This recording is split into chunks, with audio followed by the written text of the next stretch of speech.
machine kan ni na chung thu a hianin enge kan mo pur na hiani a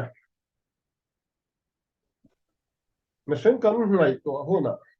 machine chung thu kan soi huna hianin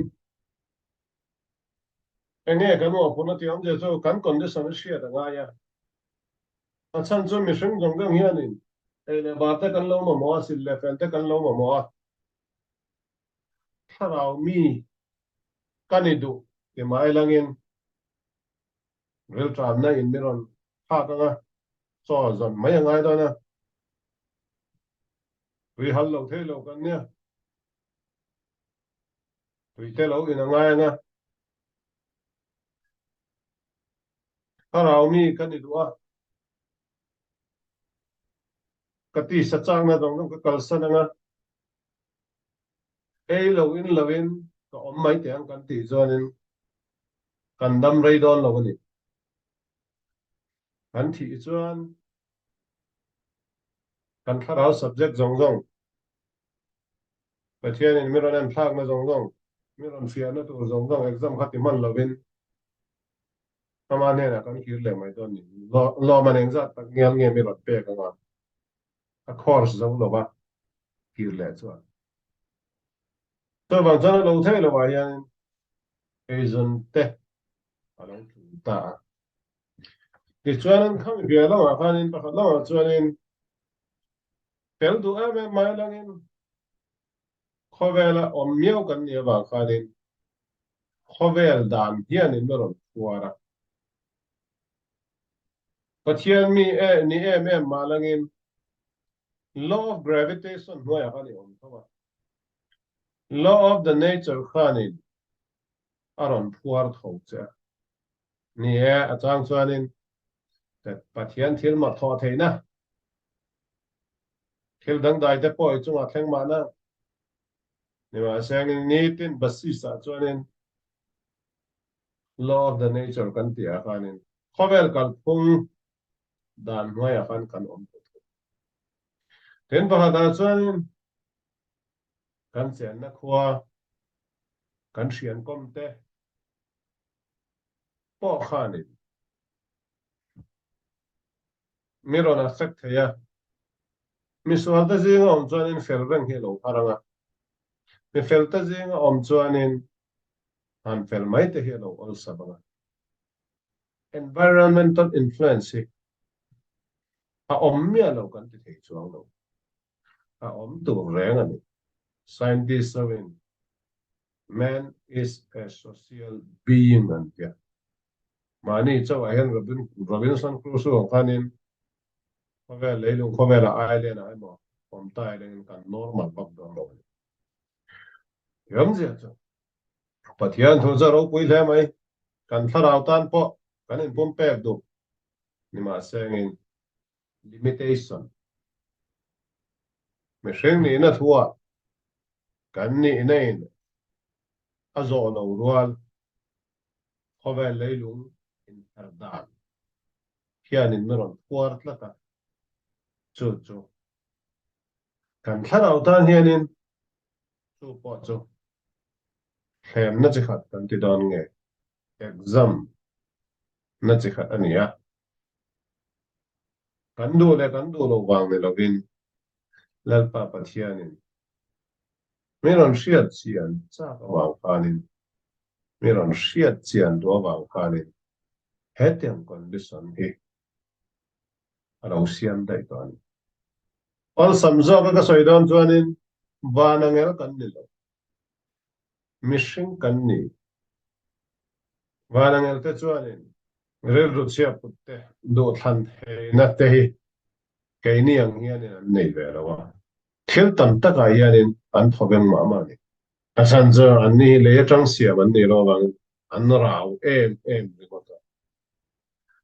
ni ro chu le tang sia kan ni ba kanin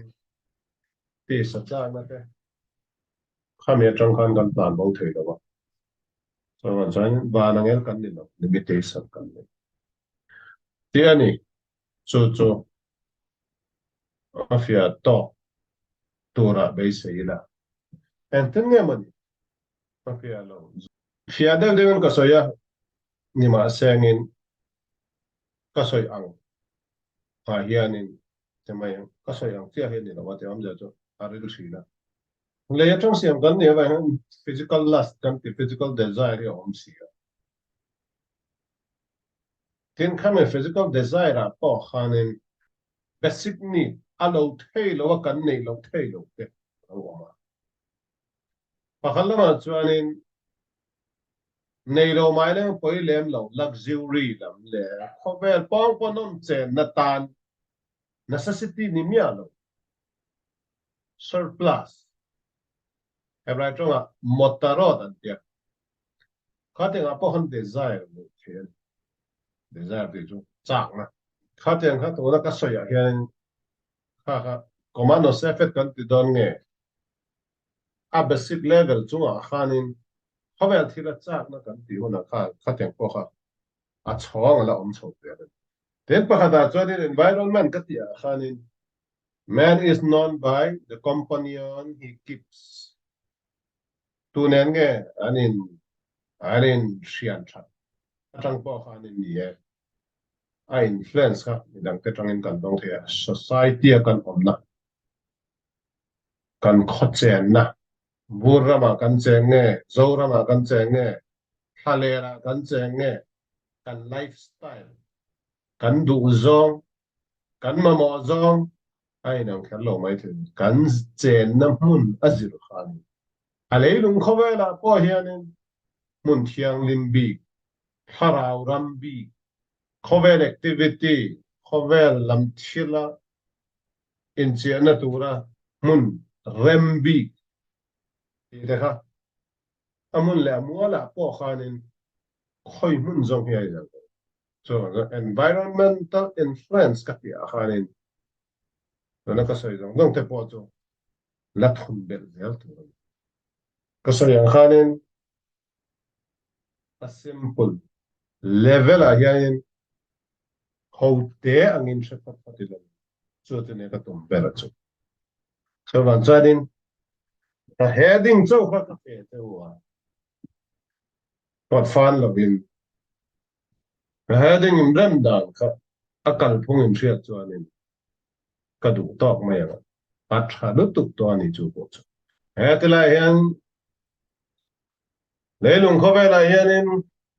ti sachang na kania mishing kania wa na ngel kanilawa eng ten nge ka in siam thakang eng ten nge pathian du ang in ka om theyang tia khan kan lu lenga pathian na lai lu do chuanin tharau mi ni du chuanin wa na ngela chang lo kan ti lo wa imishing na khatang khanin tlan bo lo kan ti lo wa ileilung khovel kha kal san su kan ti lo wa leilung khovel atang han pathian rong bol ro itaksa mang tangkai khanin itlarau na thok ro ti chuanin itaksa poina sot puyanga atangkai puyanga itlarau poina atangkai pui don ni chu chu ang ting nge kan tiang ati dan tu a process nge ni tang le kan ti chuan atela hianin growing in wisdom pathian tho zir hnemani mana kan soi to a pathian long kan bol na tu ra chuanin kan intellectual faculty kha upgrade turania kan khoshiat na kha ti chuanin kan nung chang kha midot trait character kha siam thaturani kan tia kha hamya khan kan lu le tan yom je cho intellectual intellect kha intelligence kha divine intelligence spiritual intelligence spiritual wisdom nei na turin itaksa i brain kha ithuak kha mang ro bible chiar ro pathian tho zir ro chu chawa chon du tok su isian ne sa hona shane langin non pui bok ro kan soi to a khane ne kir lango appoint a heading karon pelanga sia le sha sian na a sian na chawa eilu a khan du tok su non pui ro non na theng kung thing ra ei dan chu chu chu ni in nun pui khani tree of life and in alive in lo life in lo cho how you live khan puchuak danan so mang chuanin well versed living by it abiding by the commandment ha ha poimon sermon thiang a hianin du to turai lawa nie kan ngai to zong zong chu kan zom seng na kan zom zo na ma sengin at least atlam thayang bara I thayang tokin I thel sia te chu atakin zom tumba kami attitude ineya ha ha poimo em achan chu kami tum na nei lo khanin competitive exam IAS exam pass na tura ashiat na chok nei dua pohan pathian thoi zet thelu ni ma sen kha du tu sa ma tling zo amen god atum ber tu ra chu pathian tho en me ran ko hu chen ne kanun pu yang kanuna en ne kala luang ti kha kami tum na kha nei apoimo em ani Judaism hian I emphasize there dagesh ti om ja cho anor bel kan ti angai poimo bel jinga paharania a practical application ka practical level a nun pui kha ka poimo ti chuan khobela tang tlan bo lovin ti sa ni na tang in tlan bo lovin ka ti sa chang na ka pathian thua ka hang tang kai tu ra ne ka khobel thil re ne kha khobel changkang na po kha pathian thua pathian ne na kan po jom na tor le pathian thu shil zaw na kamang tor ne chu ka ti chuan a khobel po kha tharau thil man ani awal pa ni khobel thil kan ti po kha tharau tan spiritualism tan spiritual tan basis alo ni tan chu te ka man chuan khovel bung ruwa ka man tangkai te kha tiang chunga kan atharau ni na spiritual content kha kan thun lu ta ni tuna yang te khen na ron pe ne lu ya sonin lung tum ma lung te an ma king kong te lam hoa nature ani ni ma sen kha tiang lung ho kha biakin sak nai mang tai langin biakin kan man to ba kha tiang lung ho kha biakin bang te biakin squat te alo ni ta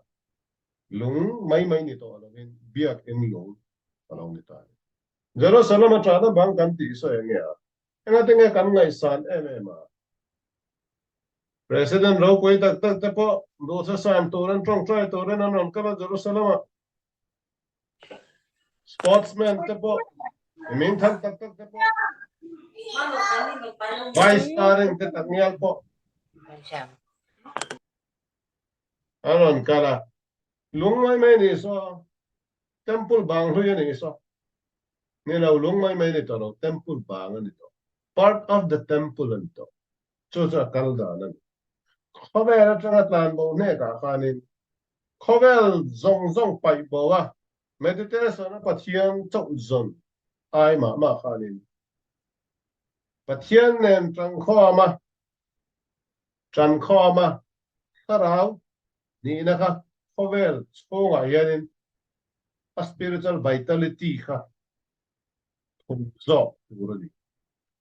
to Judaism in akal pui berani to wang chuan in kan so yang khanin sabat ni ate to tui ei tu ni thiang lim pathian ne mal som ni ani chuan in mal som na chang tim nga la nan ti satila polam tu kan soi to bible a hian kan sia chuan ka dan to pe te zom chuan mal som na in dawang on ta garwa su ranga in ram te chu te khate am si se langa an ei tu pon him te pot la sam lo nga asia thiam lo chan literal de kan ja ei him te chu ran nong te chu enge ran nong malaya chuan ni sabeng tung chung atan chua sakor chung atan chuanga ran nong om lo hian means of transportation om lo ni mai ni at least terrestrial level ni ma sengin sabeng tung ai o le sakor ai o in tun da chan trak te kar te malom ta an soi mai to ra chan in ran nung te chan in petrol nei lo tan hi man nei lo chan in hai thei lo chan in an han thok thei na tor te po petrol om lo chan in en tin nei khara yang zia cha Bible na te khem na pe khan te tar chau khan du to tu ra ni lo wa athwa en a layer athwa en akko hi om zela ko ve la chang kang ko le Bible kha a ko ve la zir khanin a en mil dan kha khaten khani yeshiva vela sa ko zir na Israel ma hian an zir ber so wang chonin lung ko kha bia ge na chang hin po kha hin ram chiang ni ma dan bom chiang him dana a chang la puani siam po kha trong trai na ko ra siam thu pui thiam rau pui ber ko ra po chang so wang non kho ber thil kha om lo wa khanin pathian rong de ben bol thil so the pathian ne na sia da bang khanin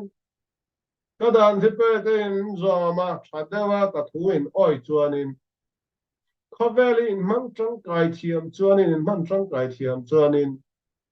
khovel mal som na chu long ngai su ka pek tu reng a chu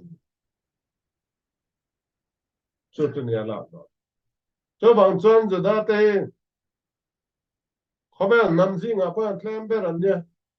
ni ma sang history jang jang in chu chuanin hau sak na ma ni seng khovel thiam na ni seng in an duai chuang hemi thu ru ki om na ta engen shiat bi ka millionaire an tam em business la ma pon ho thin phian mai kum century over century engen ni pathian mal som nan da a chan cho pathian mal som na kha pathian du ang mang tang kai thiam te kha righteous deu an lo tam thri na bible hun lai tang hatiang na shim te zara khanin ami pui sakhya po khanin mal som nan don pha an nam levelin a community levelin so chani la te hetianga an hlot lin na athuru pakhat chu ni han poisa chu zon narin sa kho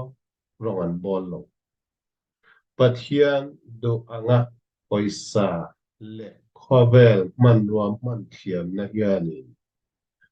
khovel mal som na pathianin miron pek thei na chu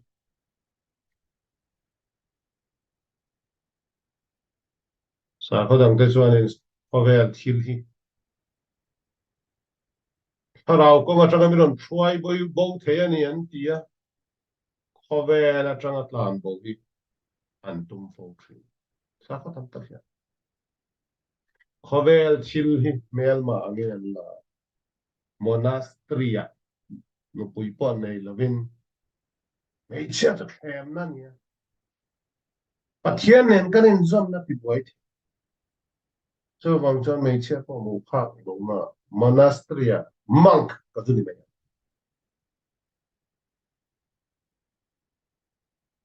so wang chon in business po nga hai no khovel na ka tho chon ka thara no na te chemai me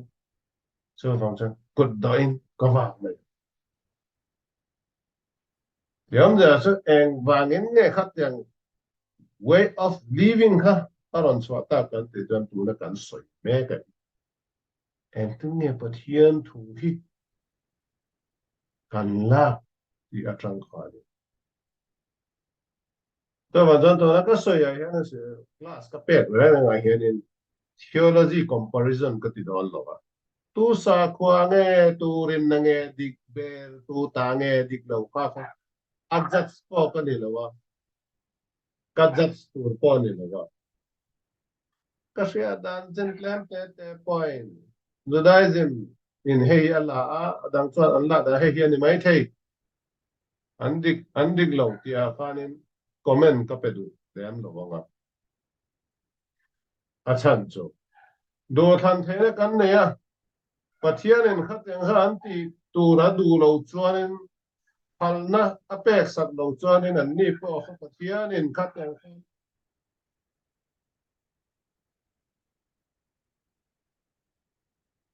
an nun du po khat yang nom khan man du po khanin hal lo the khat the pathian in on tir chuanin chu po to pathian ro rel na chi khada ne ya tarau subject dang level thangin an nei ti na ne maya pathian khanin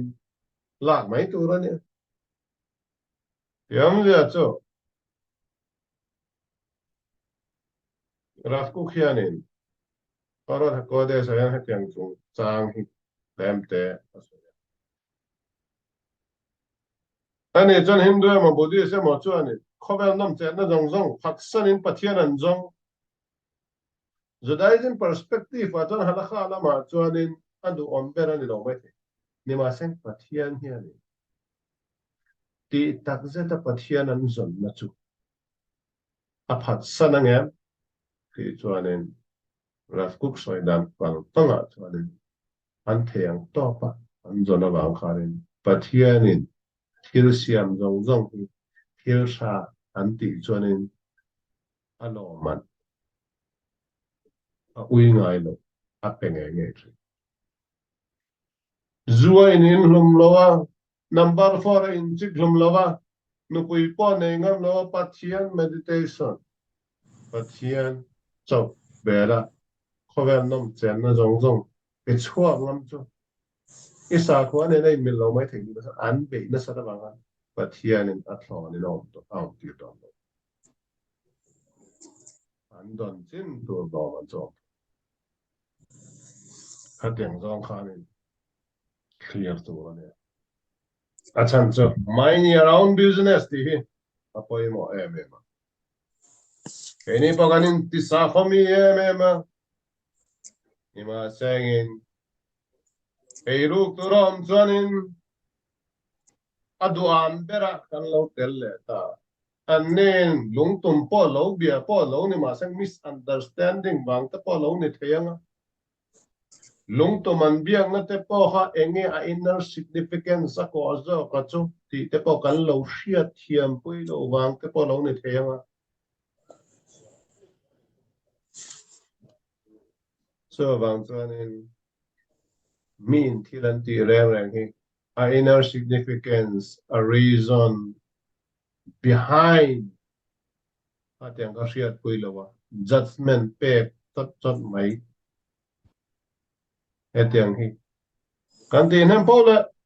kan ti suang nem ani to so mai ya ang business ka sa hindu ani mo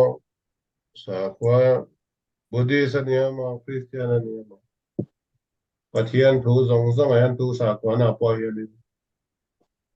tu ma poi khoi su ishenom te mai ro hil sa ti ro re thei te tan pui ro ti hi he tiang hi tu sa kwa po abasik ani so wang chuan in ka pathian dik bere kan tia kan human responsibility ya ngel na ne nei lo mangai na nei lo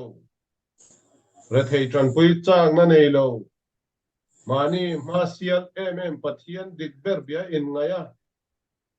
atiang ho ko kha tharau mit del na chi kha in lo kham rom pe lok ya hloi khang khaga le kham bel lo bom en ro cho ne cho wang chuan in ai nga po chuan in sang in pathian tho lama hriat na ti zawa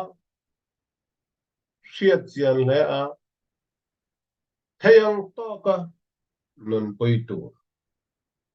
to kal da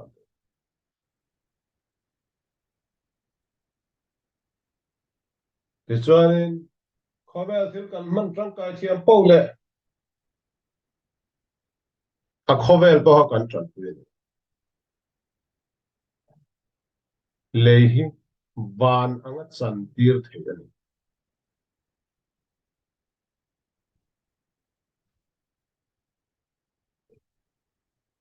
to dai de ma yan ilui elevation kan ti hi a oma hetila yanin tel pakhat poi mo deu pakhat ron tan langa kan rabi kan po rabi ramkhal hian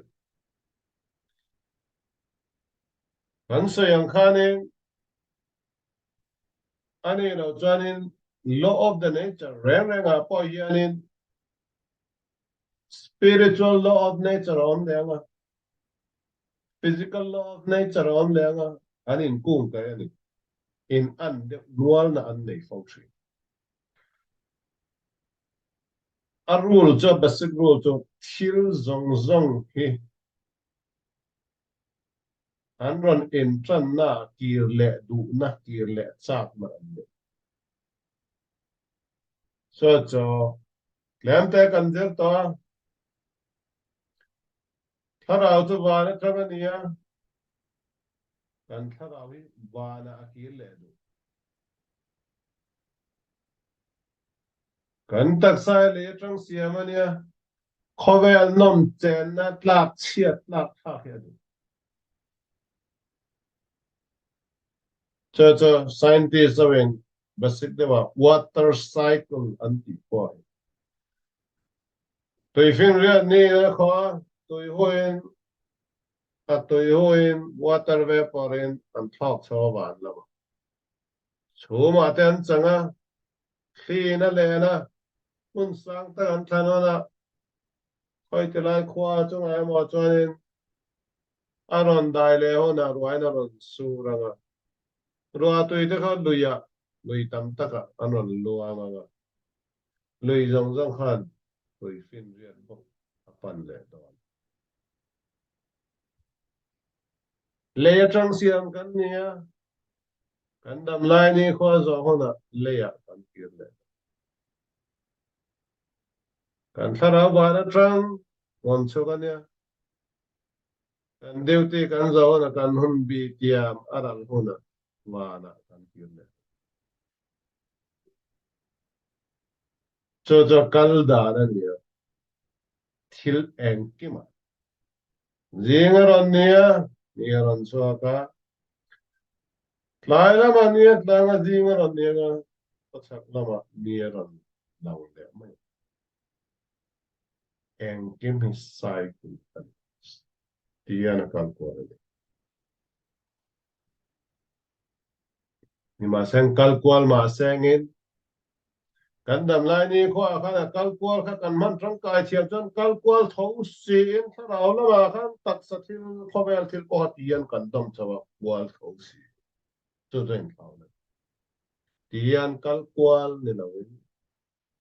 tian kalkual tho tian tian zong lama pathian ne na cho kal da to me thil chom theina to ren lalpa pathian in mission meron pe destiny meron pe mission te chunga khovel hi mang tang kai roi tharau thila mang lo chu wang chuanin in kan tharau po kha bana thir le chak ma seng lalpa pathian in kan taksa hian kan tharau ya puar bet la dani thir le thei lo turin ho I thok du nang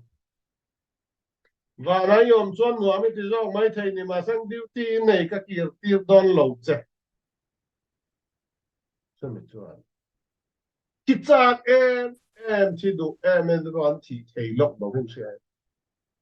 dam lo na ra tlang na ti le to thi tu ra trong trai trai nai ti chak tu ra nin do na te po en sia ga an ke te bung to silai ran ka bomen a dang tu ti kha dam chuang lo tu ra po en ngai to lo thi chak ben thi thei mi na wan om se kan tak sa kana puar bet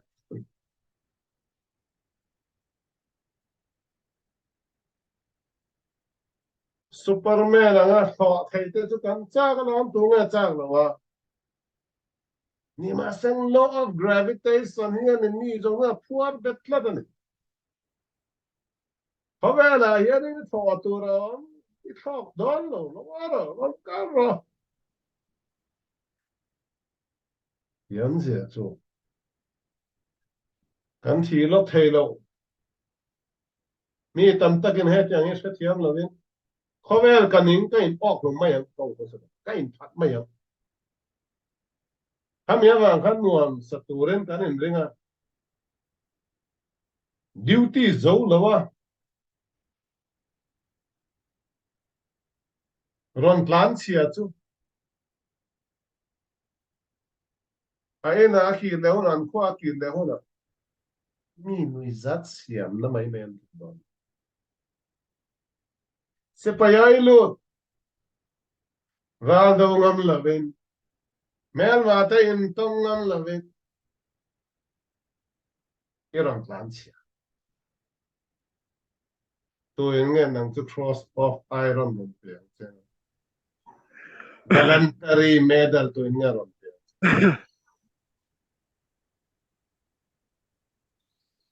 mi lo non phong a chanin en tin ngen sa isu tal la kwan sin top phang tu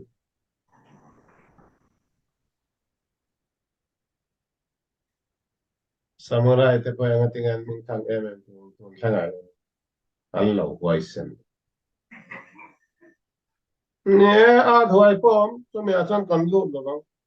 Nó có xoay biết rồi chứ? Em cái tiếng nghe khó về lấy lúng đàn here đấy, mi rồng quá. Em cái tiếng nghe lal pa bắt here này, thà nào mi cần đi đủ em mà thèm nó hết đi dầu dai mi rồng pe. Khó về poi thà nào rồng cái bò nó tụ ra lại bắt here cái pan nó tụ ra buai khác tè lún nền here này. Em cái tiếng nghe bắt here này concession mi rồng pe lâu. À lâu thấy là bên nào thế lâu thọ ngay à. Bible kan zir to rangin kan zir man lo ba paban poi ve ye boy na tam ta dom the ni ma sang pathian program ani miau sia na chan jo kan thara ben kan taksa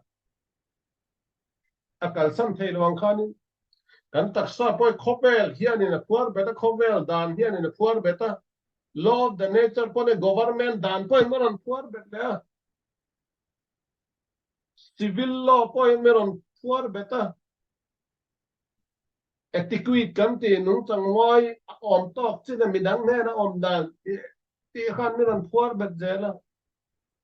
an do ang hian in free devin ka du ka tiang thei hian kan om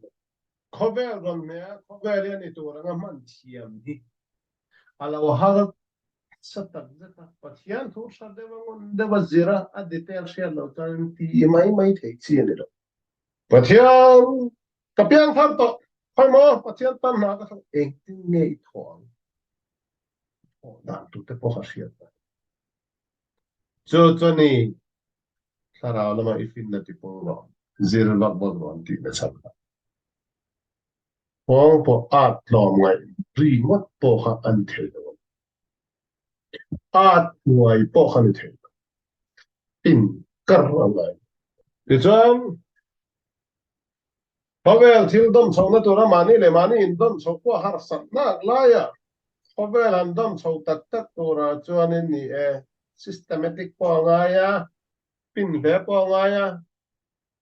pathian thara we na meron tuam lo chon khoveli ne ngai na om lo ni ti po siat to wang chuan in muang chang in level in dom chok that tu ra thara ko nga ya amine tu ra poi mo cho na tu ran hebraic version ko mo histap kut be mo a theron poi mo e be mo mission kan buai ne tam zo ki ei klem le in klem ni lovin ei nem luat le in nem luat in nem lu pe zo khovel thi le han kan ma mo chin chia alung oi lovin luxury high living standard hemia hianin kanin pumpek na sa zo khawal pumpe mi atam zo ke nen so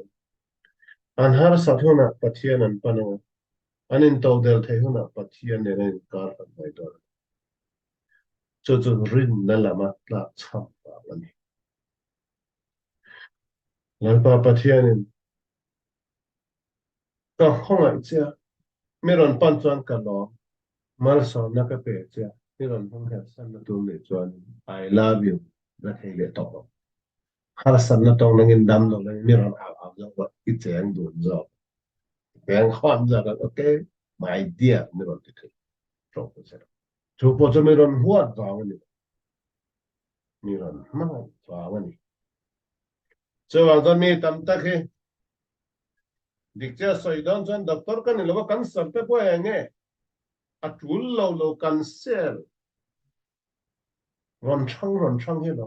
a tam zo ku e luat wang te lo ton lo e in point tui hal ti kham te ti re te ti no tu ne lovin shat te no tu ne roi chian na turin so wang chuan in pathian kan pan do chuan in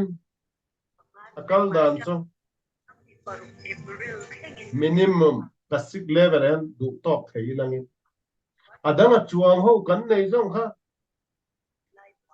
mi re thei te le mi dang te chan pui nan mang thei tai langin chu chu ne pathian du chong khobe mi hausa tam tak hian in benga zero atam polen lungo ya thor chwa mi lo turin beng te khan chaw mani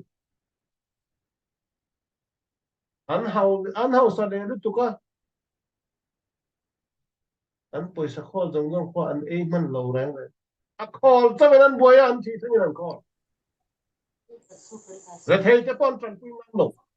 an hausa polen ui ko mani bai ju sum du ho hian in sum tam polen du an na azwa ni bai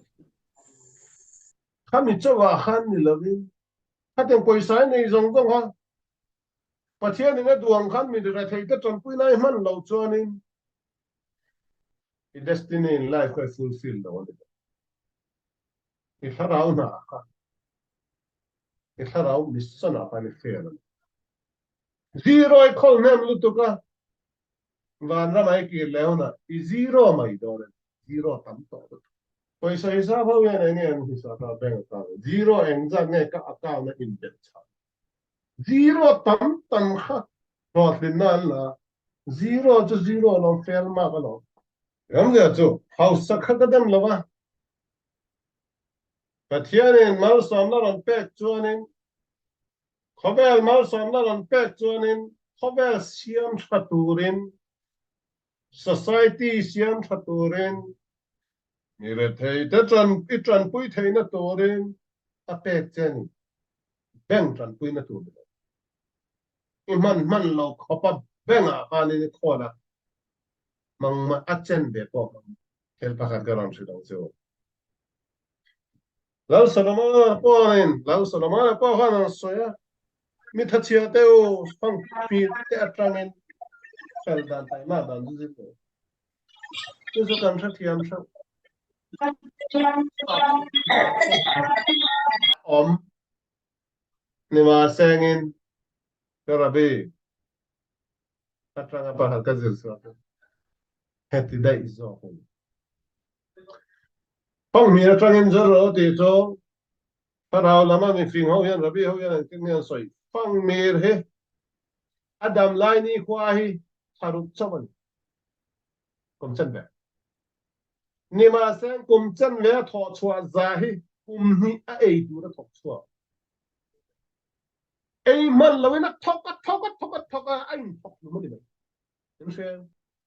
kum chen ve ei tu chue na tan nge chun le za na tol man lo ben kum ni tho kum chen ve chawa lo mi nun do nai dam do na cha tua na dam turin poisa ai khol mo e khol chu ka dem lo kami poisa chau chawi ngai to zero tanda na zira khani ni zero tak don ni tharau na ma khani I tharau rong bol na khati che hei trong trai man lo pathian ne nin ko man lo pathian fak man lo choi moi man lo mi dang po tran pui man lo ni chan tharau na ma kan I zero tiel mai ni ibeng akhat zero in bel cha zeng thara lo bo i zero tial mai ni to wang chon cover du an na hau sang na kan ti hi i thara rong bol na i mission ti cha thei tur khop le van ra mi chan na tur khopa cover no tin na i i bo zui tu ma po kha tu bo chu na thara mi tuam te ti le chu Hebrai trong a chon works tu tan ti chu chu to wang chon in mi zong zong chon le vi kan ni don lo ba mi zong zong cho po hen wi thiam kan ni don lo ni ma seng lal pa pathian in meron siam dan ang chawa hian kan thu to ka kan tho dan tu omani lal pa pathian in khovel hausang na ron mal som chuan i pian na tangin mere theitra i tran poya i poisa te ka tharau thila sa khwana lam le tharau thil ti nge na turin pathian in abei se chani ti kha theta ai langin tu cho kan man thiam chuan in nia a zero hain pai de bang ni ma seng biakin sang nai mo pathian thu zir lai ke ma ai o azir tura ka support emo ani cha an zir na o kha ke ma in ka thong ka zir man si lo ba o kha ka zir ti ranga ka chom me ka tan mi ron zir ka ba combination hermit crab an tiang kha ni combination kan bu the chu che chu tharau le taksa in zom na horu kan tharau in van lam taksa in tharau in tora pathian pu azir theina tura sa kan taksa chu chu ni ban jan thong le khat thu ta ya ni righteous person 100% ani ha nau pang kan ron pian thak atanga chat atiam kan seilian chho zela ba han kan than lampo kan sia mero kan sia lo lan kan lo tlang ba moi ni kan sia lo lan kan tar le mai do ni teng cha san thao thi la po hian ni ke thao na so na kha ni nang ma aron en ti ra ron chun ke na khovel thi ni man tang kai po kha ni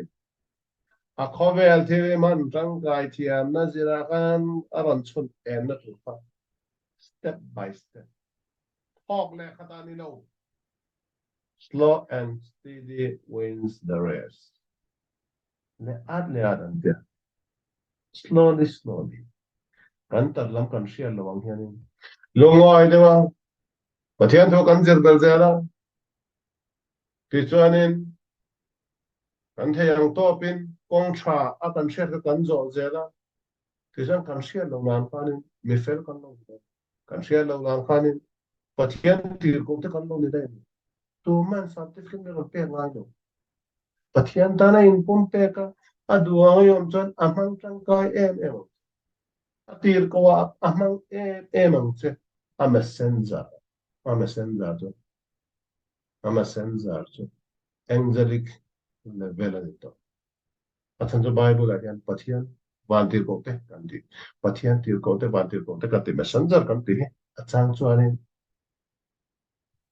angel so na pone achang chuan pathian ni atir te tir ko te so dan van tir ko ini du chuan pathian du angin nung ro mang tang kai ang chenga